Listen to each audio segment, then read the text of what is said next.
Hello. Happy May 25th to all of you.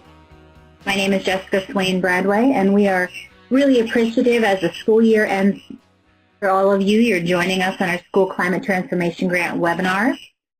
Today's topic is MTSS and the role of leadership. We're going to give folks just another minute here to hop on. I want to say thank you for joining us.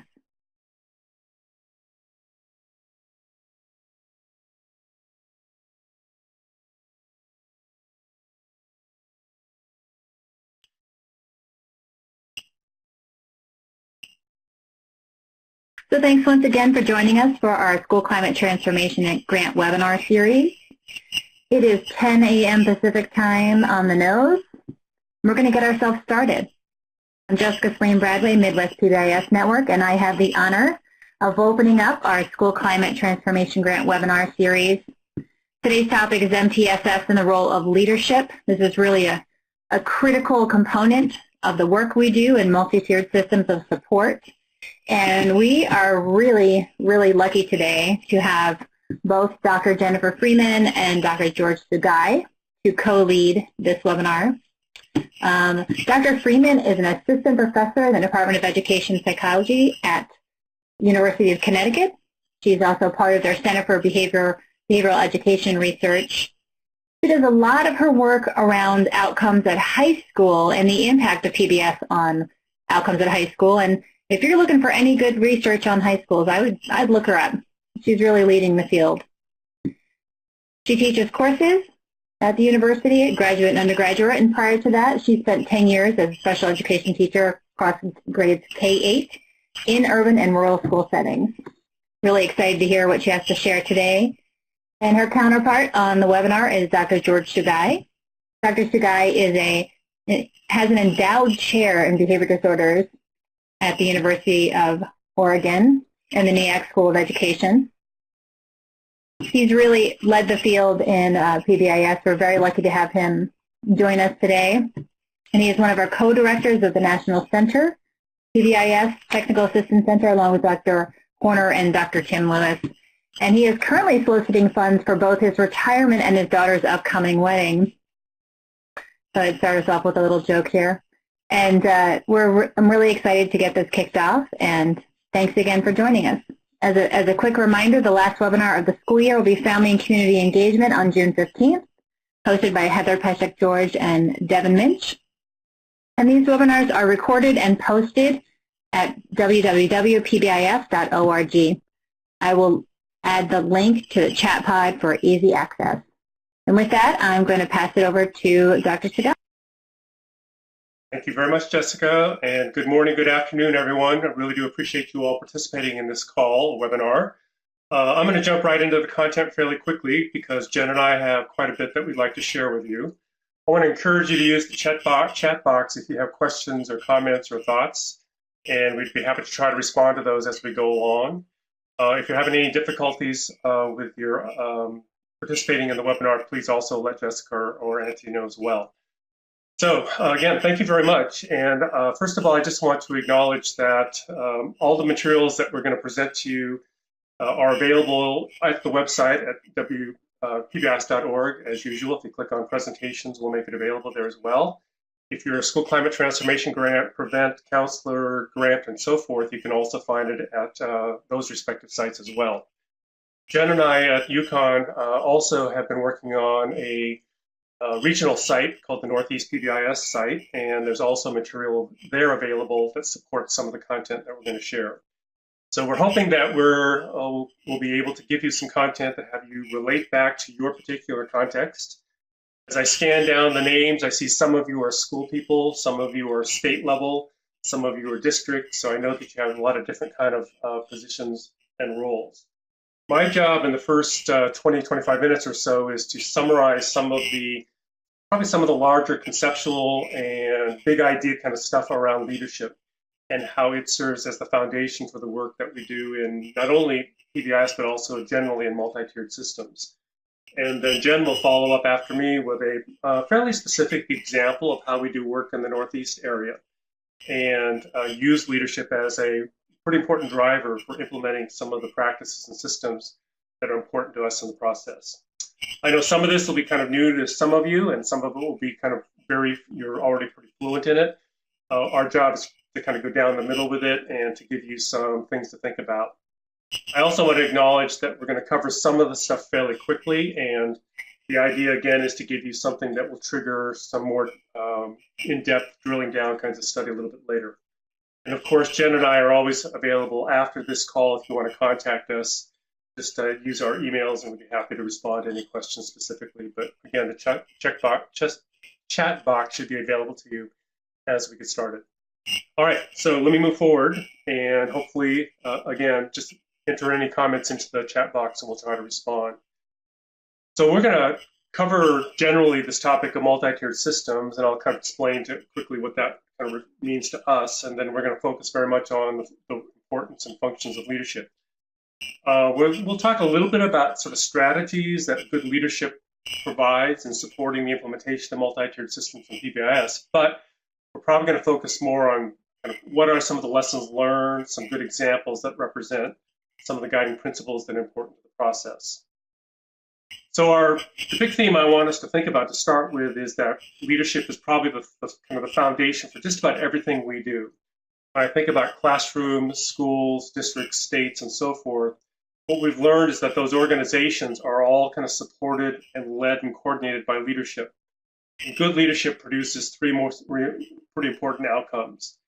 And we know effective organizations are characterized or defined by common language, common experience, and common values. And that's true, again, of the classrooms, where we might have expectations that are set or routines that are established. It's also true at the district level, where there's a common vision about how implementation is going to go across schools and what the professional development experiences are and so forth. So we think that leadership is pretty important in not only supporting and establishing those common experiences, language, and values, but also in sustaining that effort as well as scaling it up. And I want us to remember that the leadership role is not about changing organizations per se. It's about changing the individuals within those organizations so that they collectively are moving towards a common goal, a common set of expectations, and so forth. So I'm going to focus again on quality leadership because that is where we're going to focus. And as we go through this, I want to kind of bring this to something that's a little bit more contemporary. And it's a little bit of a kind of an advertisement in the middle of this presentation, but I want us to understand that leadership is pretty important. And Jen and I and others, Jessica and so forth, have been very concerned about what's been happening over the last 18 to 24 months and how important leadership is to that as well. As most of you know, in the MTSS world and PBIS world, we've been very much focused on the topics that you're seeing on your screens right now around school climate, school violence, discipline, mental health, and disproportionality and equity and so forth. But over the last, again, 18 months or so, we've seen a pretty significant change in what the climate of classrooms and schools look like. And I just want us as leaders or people working on developing leadership to continue to keep in mind that MTSS and PBIS serves as a pretty important response to what's been happening lately. And in particular, as an example, the Southern Poverty Law Center did a survey just after the election and found that across 10,000 educators, there's been a pretty significant shift towards more negative school climates. And educators, for the most part, are very concerned about what's happening, not only in families and communities, but also out on the street and in schools. And issues around immigration has become such a dominant kind of conversation in many of our places. I was recently in Australia, and when I was in Australia, an article came out indicating that youth mental health problems had increased dramatically over the last 12 months, to the extent that 70% of students were struggling with some kind of trauma or some kind of school mental health issue or something that was causing them some difficulties. And as the American presenting to the Australian crowd, they pointed at me and said I was the cause for this increase. And it wasn't me personally, but it was because of the American political scene and some of the messages that were being communicated and seen internationally. So what's happening in the United States has a pretty big impact on what's happening in different places. Last week I was in New Hampshire and I was presenting at a development disabilities conference. And the day before the conference started, there was a thing that came out of the University of New Hampshire from the provost and the president indicating that swastikas had been drawn on the stairwells inside these school buildings. and that they were very concerned about the increase about hate and bias, and asking the communities to become much more sensitive to these problems. And like in schools, what we're finding is that there's been a slowdown in how do we respond, as if there's a special intervention or special response. And one thing that's important to Jen and I is that we think about leadership in the context of what are the best evidence-based practices that already exist that we can use to respond. For example, trauma-informed interventions, restorative practices, positive school climate. Those are things that we already have in our toolbox that we probably should double down on to enable our schools to be more successful in responding to some of the things that are more currently starting to escalate. And I want to encourage us in the PBIS world, school climate transformation world, prevention world, and so forth, that school leaders do have a response. And as we move forward through the rest of the content, kind of keep that in mind as we think about this material. So the next picture on your screen or monitor is a reflection about where we kind of put this all together. And I think it's really important, Jen and I think it's really important that school leaders understand that they have a very important role in pushing multi-tiered systems, but they have to push it in the context of understanding that academic success and behavior success go together. One affects the other, and school leaders know that if they're going to promote behavior success inside of schools, they have to do it in the context of academic success. Because if it's treated as separate initiatives, there's not enough buy-in or support for those within school staff. So it's pretty important for us as school leaders or people that we're working with in the school leadership context of multi-tiered systems to understand that that academic behavior link affects how school climate is reported or perceived, and that teaching and learning affects climate, and climate affects teaching and learning. And multi-tiered systems is pretty important for helping us kind of move in that direction. So school leaders really have to understand that triangle, in this picture, it's an oval, the triangle that we thrive on for the multi-tiered systems logic is really in place to support construction of school climates that are positive, classroom climates that are more positive, so that academic and behavior success is possible. So it's pretty important for us to kind of think about the role of leadership in developing those kinds of outcomes. So I want to kind of cover a couple important concepts, if you will. Back up just for a second here. Yeah, I guess I lost that board. That it's important to think about leadership as this construct or this logic that says everybody inside the school, everybody inside the district participates in leadership in some way or another. It's a leadership team, it's a school principal, it's a grade level leader, it's a department chair, there's leadership all over the building. It's important for there to be a person or a group of individuals who actually have that leadership role, and we call them administrators or superintendents or what have you. But a good school leader understands that leadership is not just focused on that one person or one office, but that in fact it is shared and it's distributed across the building. These ovals kind of represent that role. And yes, the school leadership has some things that he or she does by themselves, but they also, a good school leader, distributes that leadership across the staff and makes sure that people understand what are those leadership coordination functions that they own themselves and that they actually share with each other.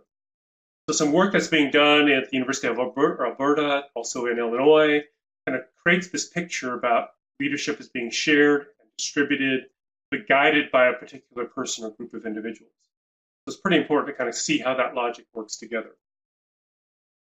So when you kind of move this forward again, what you'll find is that there's something that the National Implementation Research Group has taught us about implementation drivers.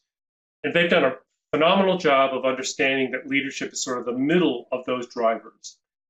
So us at the PBIS Implementation Group put together this blueprint that tries to guide us in saying, you know, what are the drivers that guide the implementation of multi-tiered systems? And how do those drivers kind of support the implementation, sustainability, and scaling up of good evidence-based practices and systems? Again, I'm not going to go through the details, and Jen will actually share with you a little bit more detail around this picture. But we've recently revised the implementation blueprint, and that blueprint then is really focusing on how do we make sure that we have an organizational system that kind of drives the leadership. Right in the middle of this picture, you'll see leadership teaming, and that's our primary focus for how we move forward. And there's two functions that drive the leadership team. It's executive functions, which are the things above, which is the kind of traditional stuff around stakeholder support, funding, policy, and building a workforce with high quality capacity. And then below that, the leadership team have these implementation functions, which is more the traditional training, coaching, evaluation, and establishing behavioral expertise. And then also developing, for sharing purposes, implementation demonstrations. But it's that leadership oval, that leadership teaming that guides and enables this to happen. And I want us to understand that that leadership teaming is about individuals as well as teams. So as you're working in building leadership capacity, it's not, again, individuals. It's not just that principle. It's about how there's that distributed, shared, and collective leadership that kind of guides the process. And it does separate out into executive functioning and implementation. If I think about a school principal, that principal has functions around funding, policy, and so forth.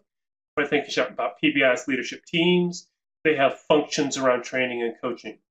If I think about multi-tiered systems, district teams, they have similar functions that kind of drive their efforts.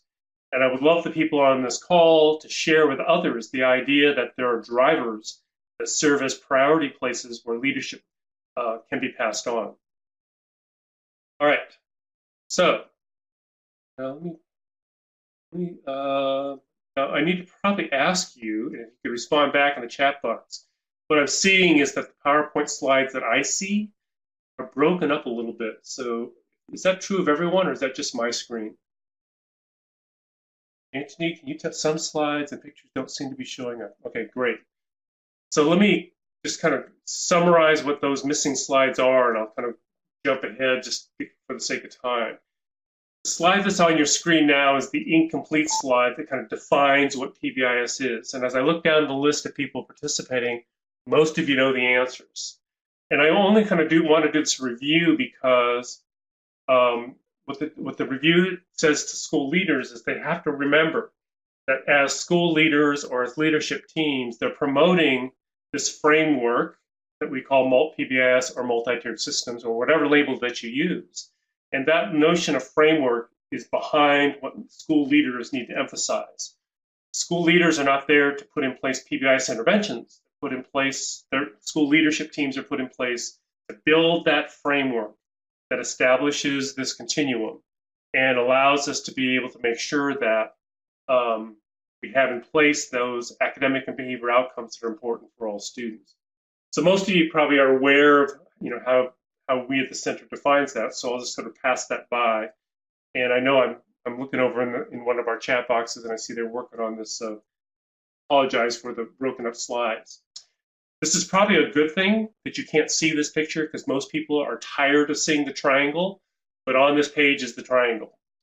But I also want to emphasize that the triangle has a pretty important role for leadership, and that is as a school leader or as a leadership team, that triangle allows us to understand how we are leading. Good leaders understand that most people are going to be responsive to the distributed leadership that goes on and the drivers. Good leader understands that some of the recipients of leadership are going to need a little extra help, and that some recipients of leadership are going to be unresponsive. And that is a pretty classic continuum that we do with kids. I think it's pretty important to also put that in place for when we think about leadership. As most of you know, good school leaders also understand that, that good school leadership teams understand that the continuum applies to school staff and benefits. Let me move this forward because I see that they changed the slides.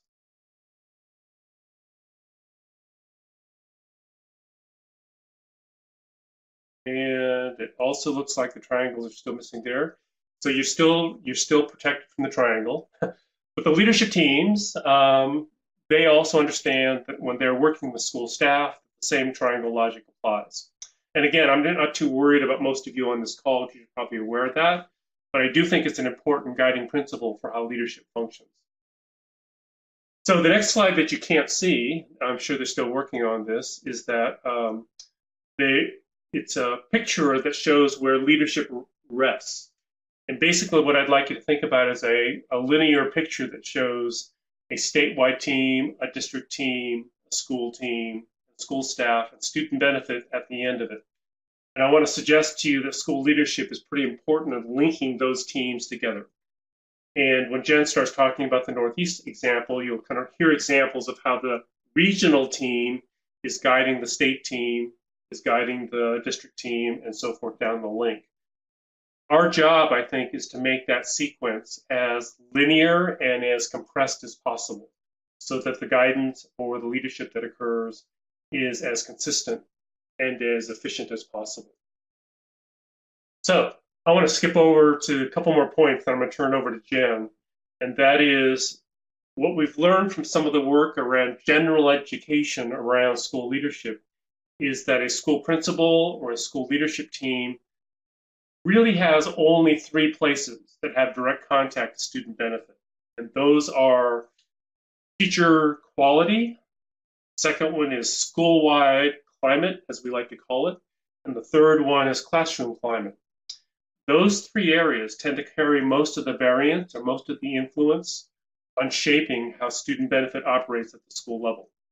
Now, the reason I bring that up is because that research tells us that if you're a school leader or a school leadership team, you really do need to focus on all, which is school-wide, and you need to make sure that what happens in the classroom is reflective or integrated into what's happening school-wide, and the people implementing those strategies, personnel, become what's most important to making this work.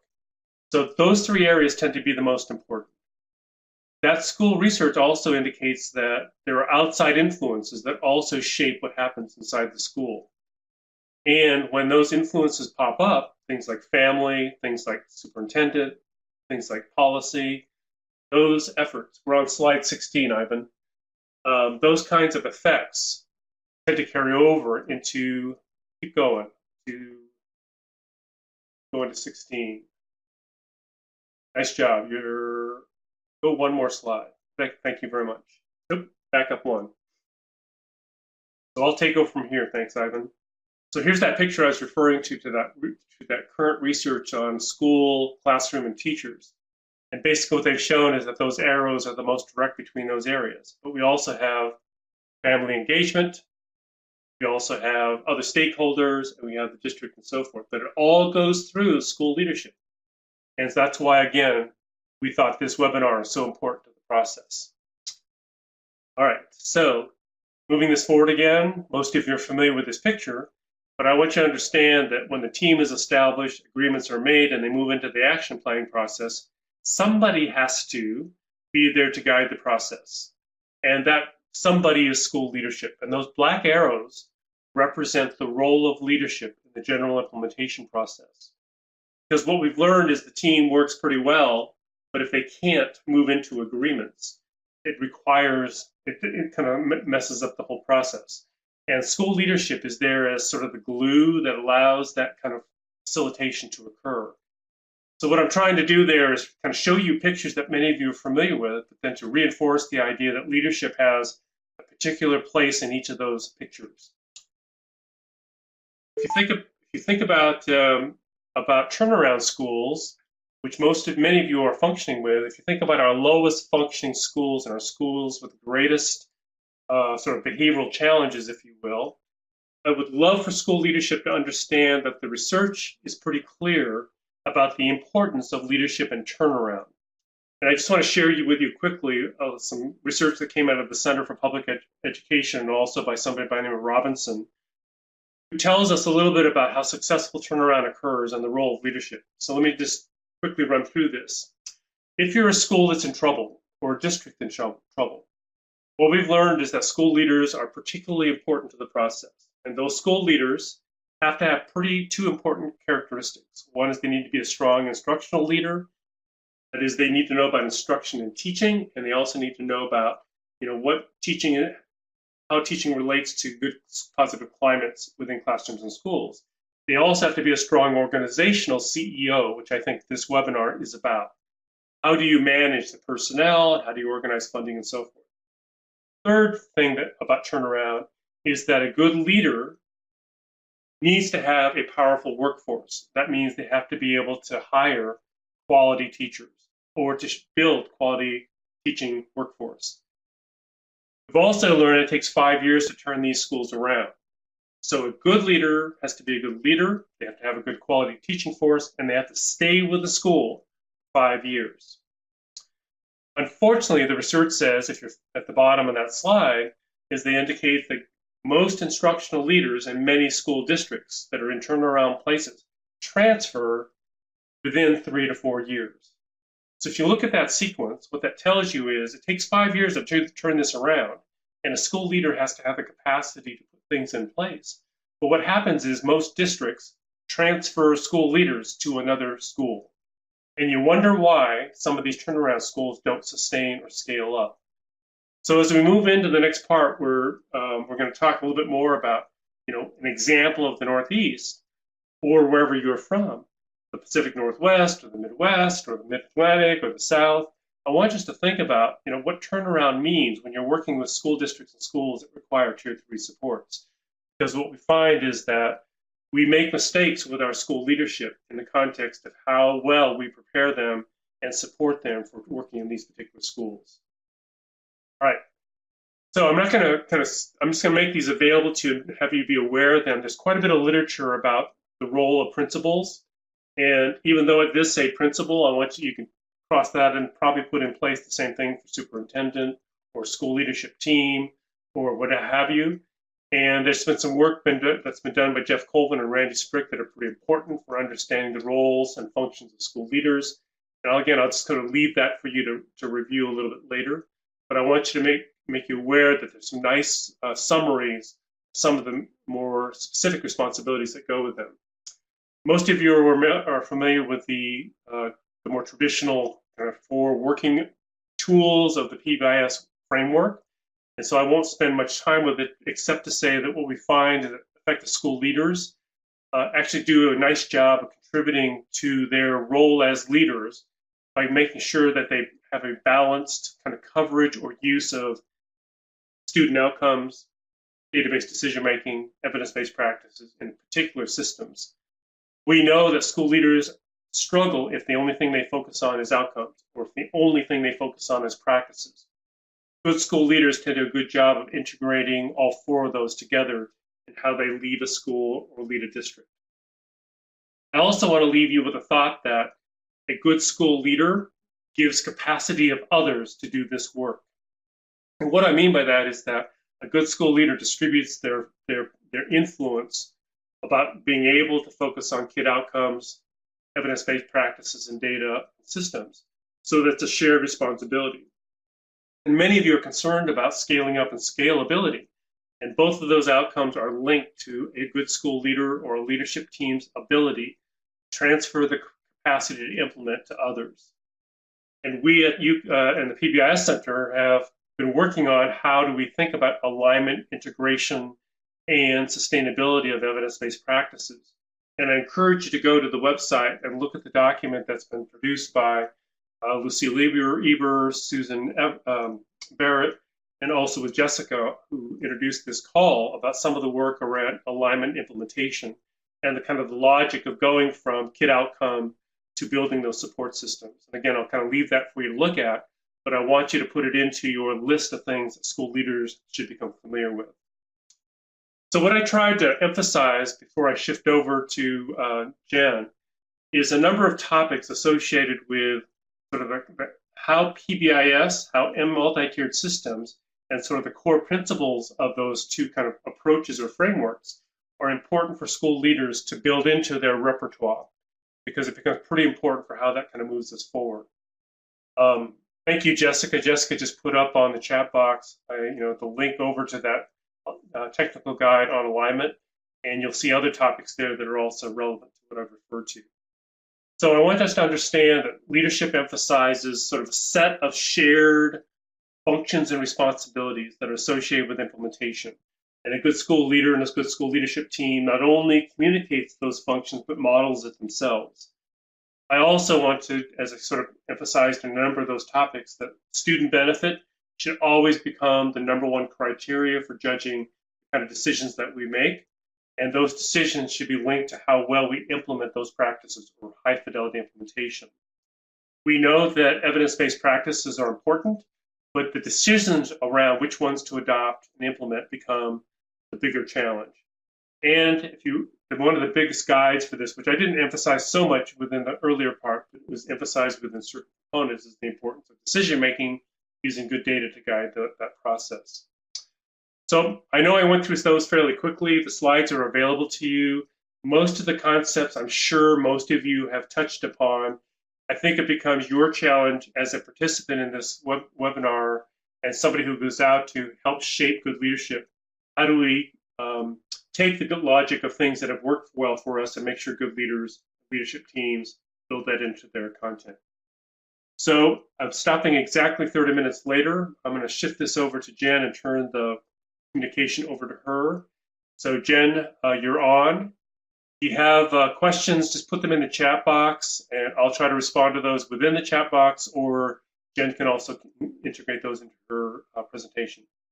So I'm going to go on mute, Jen, and you're on. All right, thanks, George. Hopefully you all can hear me. My job in the last few minutes of the webinar is to try to give you some examples of how we have been thinking about building leadership capacity within the Northeast network. And so some of this is going to be pretty specific examples, but my hope is that they will trigger your thinking about what you could do within your district or your region, give you some ideas of things that we've been doing. And if you want any specific information about how to kind of drill this down, just let us know, either in the chat box or, as George said, in an email afterwards.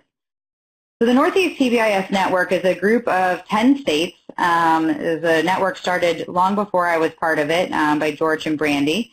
But our primary goal of this network is really to improve the efficiency and effectiveness of PBIS implementation across the region. And we're focused on doing that by building leadership capacity, not by going school to school, but really by thinking about how can we ensure that each state has the capacity, or in some cases within the Northeast, we have a slightly unique situation in which we have a whole bunch of tiny little states, so we can even look across state lines and build leadership capacity in that way. So as George showed you, this is the revised blueprint document for how we think about implementing PBIS. And we've taken this blueprint and tried to apply it at the regional level. And I'm going to give you some examples of that because they are focused on leadership capacity building. So the first thing we had to do was come up with a leadership team and think about who should be on that team, who are the key players. And so what we've done is put together a group that we affectionately call the NAG, the Northeast PBIS Advisory Group. Some of you on this call are part of this group, so I'm going to brag about your work as well. But we've put together a coordination team that's primarily the group at UConn, myself, Brandy Simonson, George, and Adam Feinberg, who sort of make sure that we set up the regular meetings for this group, have move agenda items forward in between. We've been fortunate this year to be able to bring on somebody in the position, Adam Feinberg, in the position of the PBIS Network Director, so that's really made it easier for us to be able to move things ahead. But most important to this team is that within each state, we've asked that each state send 2, or in some cases 3 representatives from the State Department and key implementers. So in some cases, these are folks that work within the State Department. In some cases, they are university-based people who run the regional or state-based training in that state. And we get together 2 or 3 times a year. We try to do 2 or 3 times in person, and then a couple of quarterly calls in between to really talk about the needs of the region and how we can move PBIS implementation forward, what the states need, how can some of our more advanced states support states that are coming along, how can the states that are coming along learn from some of the states that have already solved some of these problems along the way. And so that's our leadership group. One of the primary things that we started focusing on when we first started to formalize this work was the idea that we really didn't have any formal training and coaching support that were consistent across the region. And this may be something you all have seen in your areas or within your, even within larger districts. In the Northeast, we had this phenomenon happening where we had a lot of schools that were just contracting for support, and we had a situation where it's sort of this market-based effects on training. And so, George would come along and say, I can train your school for 4 days and it'll cost this much. And then I would come along and say, well, I can do it in 3 days. And what had happened over time in the Northeast was sort of this dilution of what training looked like. And so we were able to get schools up and running pretty quickly. We could potentially even get them to fidelity, but we were really lacking in our ability to help schools sustain. They didn't have the depth of knowledge that they needed to be able to sustain their implementation over the long run. And it really came down to the fact that we needed strong leaders who understood with more depth what PBIS was and what it looked like in these different settings across our region. So we started by focusing on training and coaching, and we've done this in a couple of different ways. I'm going to give you our specific Northeast examples. But again, think about how these might apply within your region or your district. One thing we did, and this is something we're still working towards, but the idea was that we wanted to coordinate. We had 2 main regional conferences, one that was hosted by the May Center up in the Boston area each fall, and one that was hosted by UConn down in Mystic in the spring. And so the idea was that if we can coordinate the topics shared, the main ideas presented at these 2 conferences, that we could provide schools and districts with the opportunity to deepen their understanding. And so at the fall conference, they get an overview, they get maybe some training in specific practices, and at the spring conference, they hear about how to apply it, or vice versa. And so we're really working, when we get together as our leadership team, to coordinate these two conferences and make sure that both are meaningful to our participants and that one builds upon the other, and so that they become sort of a package that helps strengthen the region's understanding of what PBIS is and how it looks across different states and districts. The other thing that we did, and this was part of work with the Massachusetts Department of Education, was we put together a set of training materials, basically a curriculum that will help sort of raise the bar a little bit on what training looks like for schools and districts who want to start doing PBIS. And so the UConn team was primarily responsible for this, but we've put together a 3-year training all on Tier 1, because we were starting to see that schools could get up to fidelity, but they didn't have the depth of understanding to be able to sustain over time. And so we said we're going to really ramp up this training. We put together 3 years worth of materials on Tier 1. The first year they get 6 days of training. There's also a coaches meeting. They get some in-district TA, and then it fades off over time as they get up and running. At any point during that time that they they start implementing Tier 1 with fidelity, they can also qualify for the Tier 2 training, and they would then send a slightly different team to that. So they could be involved in both academies at the same time. One of the things that we're hoping to do with this academy, we've been piloting it in Massachusetts for schools that are at risk and turnaround schools. We're hoping now to be able to run a parallel academy where we can offer this same type of support to other schools and really sort of expand the reach of this academy to be able to support schools and districts over time. The Tier 2 Academy, we're actually thinking now we're going to turn this into a Tier 2 and Tier 3 Systems Academy. Currently involves 4 days of team training and a couple of days of TA per school to be able to help schools get their Tier 2 systems up and running. And like I said, we're also thinking about adding on a couple of days to focus on Tier 3 systems, thinking about how schools can really think about not just implementing individual behavior support plans for kids, but really building the school-wide look of how are those kids on individual plans doing and what do we need as a school to support those. So we're really looking within the Northeast region to build our training and coaching capacity by building those academies for schools and districts. But then we realized that we didn't have enough people to run those trainings. So if we're going to scale up our ability to train, we need people to be able to run those. And so The next practice I'm going to share with you is courtesy of the School Climate Transformation Grant in Connecticut. I see Sarah Jones is on. She coordinates that project, so she can answer all of your questions about this particular practice that we're doing. But we have the opportunity through the Connecticut School Climate Transformation Grant to build a training of trainers. And so we've put together a 2-year experience for folks who are interested in learning to use that curriculum that we put together, learning to be school-based and district-based PBIS trainers. And we're really focused on building folks in skills in 2 areas. One around their content knowledge, but in some ways that's the easier piece. The other is in their ability to communicate and present that in a way that is meaningful in schools and districts. And so we've been really working on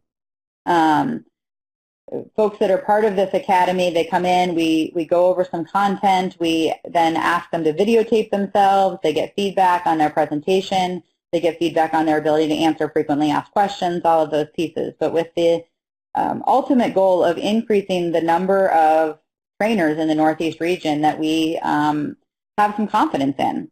One interesting thing we're doing with this academy is that we are, for the first time that I'm aware of anyway, across the U.S., working on developing a PBIS trainer endorsement. And so we are asking folks that once they complete our training and they meet those requirements for endorsement, that they, in order to maintain their endorsement over time, they are going to continue to submit some data to us that indicates that they are still able to get schools up to fidelity and help them sustain, and that schools are, in fact, realizing student outcomes from this work. And so that's something that we're going to have some ongoing confidence in folks' ability to train as they go forward. A couple of more details about this. I know you can't read this, but we're happy to share these details with you if you're interested. It is a 2-year sequence, like I said, 6 days in year 1, 3 days in year 2, and then in between those training days in Connecticut, we ask folks to engage in a number of mentorship opportunities. So they go out and they co-train with folks that are running our academies, and they have opportunities to observe people that are already training and then to take on a little chunk of the training themselves and get some on-site feedback. And so we've been able to provide sort of the model lead test format where we show folks what the training looks like and then give them some opportunities to practice it in a guided sort of way before they go off and do it on their own. Brandy gets credit for putting together an acronym of what good training behaviors look like, and then we, of course, turned that into a matrix in good PBIS fashion, thinking about what do good training behaviors look like when you're doing review with teams or when you're doing action planning with teams, and we really dive into those specific behaviors with our training of trainers folks so that they can understand and build their capacity for training. So our first 2 areas that we focused on were training and coaching, but all of that had to be in the context of data. As George ended his presentation talking about the need for database decision making, we were hearing a lot of anecdotal reports that we didn't have the capacity we needed to train schools, but we needed more information. And so our current focus is really on developing a regional evaluation that will help guide the practices of this network, as well as promote states to be able to conduct their own statewide evaluations. And so we started by doing just a number of informal surveys where we asked states what the most important questions were for them to be able to answer at a state level and what questions we needed to be able to answer at a regional level. We then got together this spring to spend a little bit more time focused on what our regional evaluation might look like. We used those survey data to help inform our conversation. We met for, I don't know, 5 or 6 hours to discuss this topic. But we came up with the idea that we really needed to be able to not just aggregate state-level evaluations, but really be able to collect the information that would guide our regional work. And so we talked about being able to do that. We're starting to put together a template that we might be able to use to do that. And in the process, we should be able to support states who don't yet have a statewide evaluation, because we will have some of that data and we can provide a template and support for states that need that support to get their statewide evaluation up and running. And then finally, when we were talking and through this evaluation and performance feedback piece, we really were hearing from the NAG members and seeing in our evaluation data that we didn't have the behavioral expertise that we needed across the region to really be able to sustain our implementation. And so we were doing a good job of getting schools up to that initial level of fidelity. But as you all know, when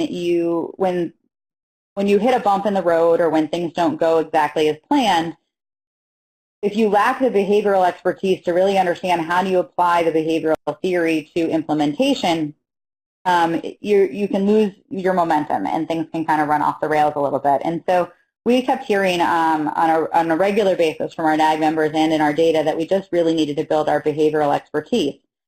And so this summer we are excited to launch our first annual, hopefully annual, Summer Behavioral Institute, in which we are going to bring folks to UConn for a 3.5-day Behavioral Institute. And we're really going to spend time, this is really focused on building the capacity of folks who are either currently doing PBIS training or district-based folks who are supporting schools, so sort of the internal or external coaches. They're going to come to UConn and spend 3.5 days with us, where in the morning we really focus on teaching behavioral theory, sort of applied behavior analysis 101. And then in the afternoon we think about how do we apply those principles to supporting PBIS implementation and adult behavior change, which is really what this is all about. And so moving away from using the ABA principles to write specific behavior plans for students, but instead think about how do we use this knowledge to guide the leadership teams at the school and district level to support our staff members who are struggling to implement these things effectively. And so we're really looking to build the behavioral expertise across our region in that way.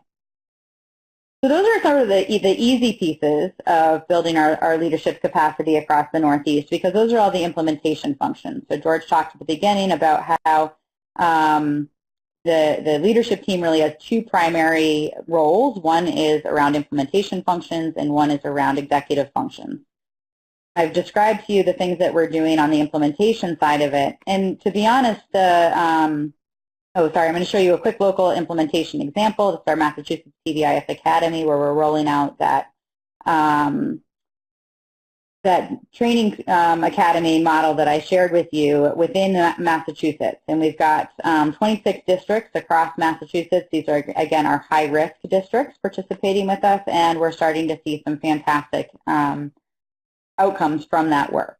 We've really just got our first cohort is in year 2 right now. Our second cohort is just finishing up year 1, and we are recruiting again for new cohorts next year. So we're just up and running, but as you can see, we're starting to collect some data that show that those are working out. And we're going to use this evaluation data not just to show off the fantastic work that's happening in Massachusetts, but to help share the news across our region about what the outcomes states could expect if they were to implement an academy similar to this.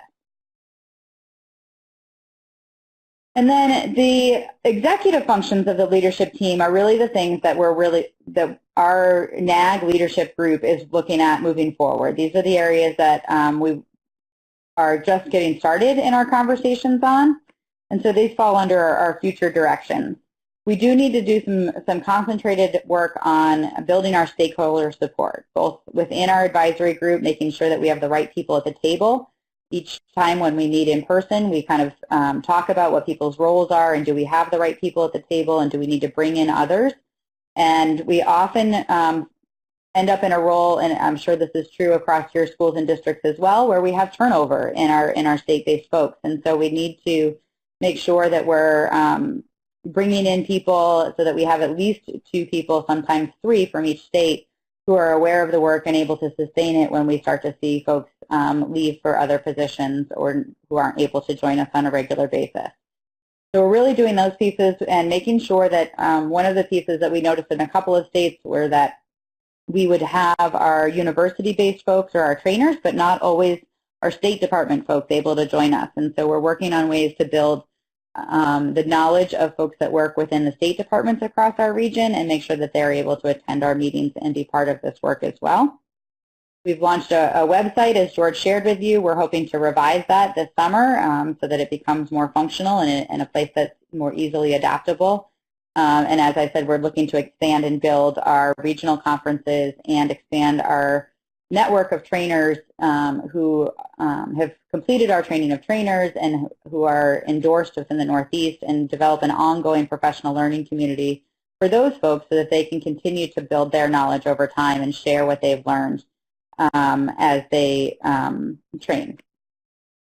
We're working on funding structures. We're working on a number of different funding structures. As I shared, most of the work that we've done so far has been building on things like the Connecticut School Climate Transformation Grant and the work that's happening within Massachusetts, funded by the Massachusetts Department of Elementary and Secondary Education. Those funding sources aren't likely to sustain long term, and so we are looking at how might our regional network support itself. We probably will look at becoming a nonprofit organization of some kind, looking at either leveraging state and district grant opportunities or doing things like asking schools and districts to pay for seats in the trainings or training of trainers folks to end up paying for seats. But right now we've been able to really do that by leveraging the current contracts that we've had and being able to sort of open up seats to those within our current contracts.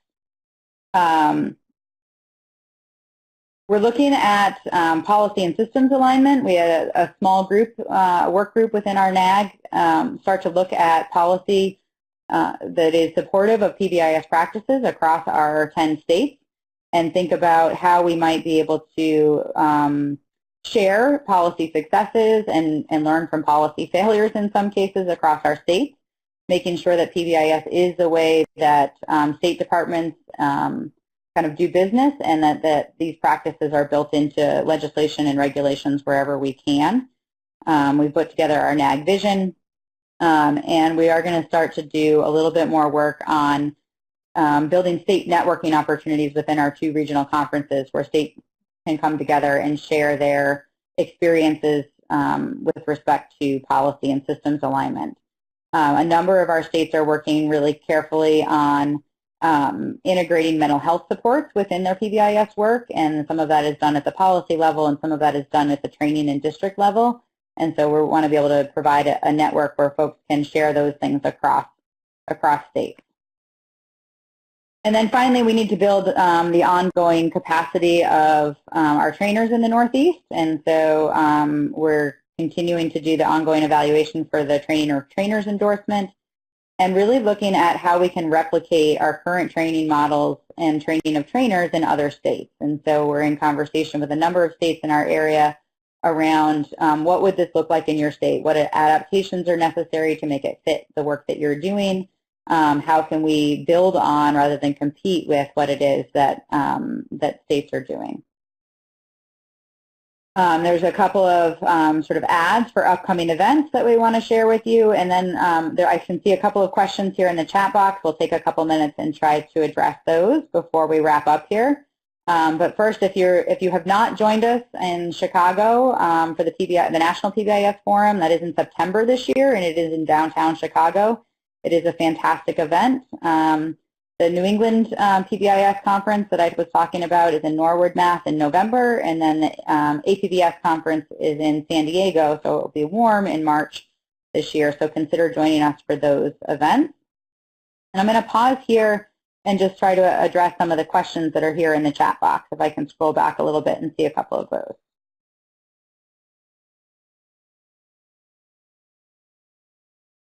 Looks like any pointers on how you get people to attend all those days of training. Yeah, so this was a debate that we had within our state. We did shoot high for the number of training days that we asked schools to commit to right up front.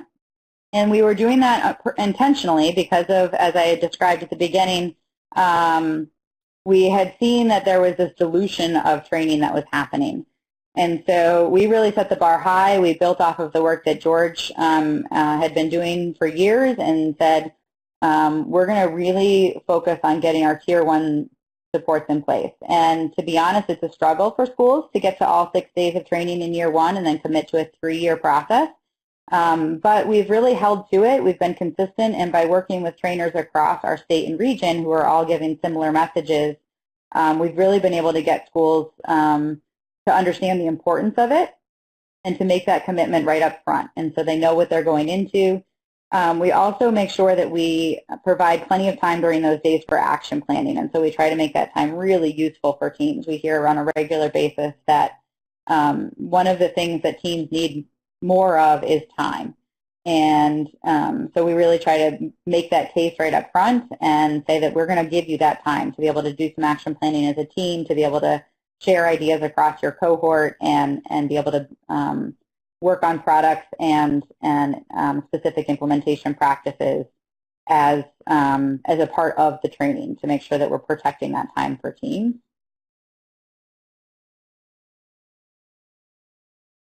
Hey, Jen, I'll respond Sure. to one of the questions while you're looking at the others. Somebody was asking about the differences between the conferences, and Jen was right. We're pretty lucky in the Northeast. We have 2 events that we hold here to support the network. One happens in May. We just had it last week. And then the second one is in the fall with the New England PBIS event that the Main Institute and the larger PBIS Center support. So those are 2 regional events that support what's happening across those 10 states. We have people from other states participating, but it's primarily those 10 states that are supported. The Chicago event is our national PBIS Center Leadership Forum. It's been going now for 10, 15 years, and it's the one that kind of serves as our kind of lead opportunity for us to come together. We have about 2,000 people showing up for that event. The APBS event is in March, and that's the Association for Positive Behavioral Support. And that's probably the mother conference above PBIS, meaning that it talks about positive behavioral support in the context of families, communities, institutions, and brings together professionals from not just schools, but also from places where individuals' developmental disabilities are being served, as well as kids with autism. So it's a much broader conference, and it actually was kind of preceded, if you will, the PBIS forum, which is really linked to our PBIS Center. Jen? Yeah, it looks like Sarah has provided some details here, but if you are interested in any of the Northeast training materials, they are available on nepbis.org. Under the Tier 1 tab, you can see the school training materials that we use. If you're interested in the training of trainers information, there's some general information on the welcome page of that website that you can take a look at. But if you want more information, that's on our trainers tab, which is at password protected. So just email me, and then I can give you access to that information or share specifics from that site. The coaching materials that we use for our coaches training are also password protected because there's a chat box for coaches on that page. But I am happy to share any of those if you're interested in seeing those materials as well. So I'll respond to one of the questions about bite-sized training modules. And the Northeast site, the network, has been producing some of those, but we've been focusing our attention on making sure we have this fairly tight, comprehensive set of training modules for the trainers and the teams and the coaches and whatnot. I think in the future, those bite-sized training pieces are going to be important to us as well. We have some of those, but not as much to kind of say that we have a lot, because they become available to schools that are receiving the training. They could serve as supplementary materials for trainers. I also want to say that at the national site, on the What's New link on the left-hand side, there's a number of bite-sized content pieces. Some of those are in support of topics like implementation, alignment, and sustainability or integration. So there are bite-sized pieces available in other places as well. And I also know that they're available at, for example, the Midwest site, as well as the Mid-Atlantic site, and the Pacific Northwest site, and so forth. I think one thing that we should be thinking about at the national side is how do we organize those bite-sized training modules so that they're easily available to those of you out there doing the training and building that leadership capacity.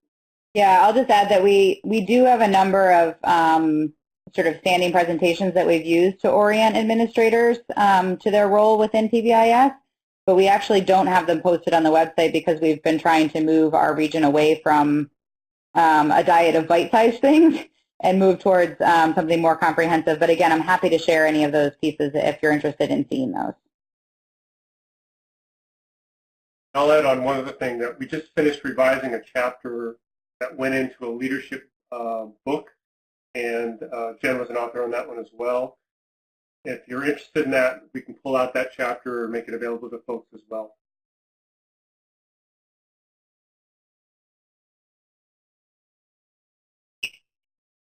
Well, thank you, everyone. Thank you, George, and thank you, Jen. Excellent presentation. I am always impressed by the work of the Northeast group there. You guys really are pushing the envelope in a very good way. Being able to share those outcome data from the TOTO is pretty amazing. So thanks, everyone. If you have further questions or comments, you can put those in the chat pod as folks are signing off. A reminder, this recording and the accompanying materials will be posted at the PBIS.org website. There is a section specifically for school climate transformation grants, and you will note upcoming webinars as well as previous webinars are posted there. Thanks for all of the work you do. Be sure to reach out to us if you have questions, concerns, or needs, or you're looking for a particular resource. And enjoy the rest of the school year. Thank you, Jessica. Thank you, everybody.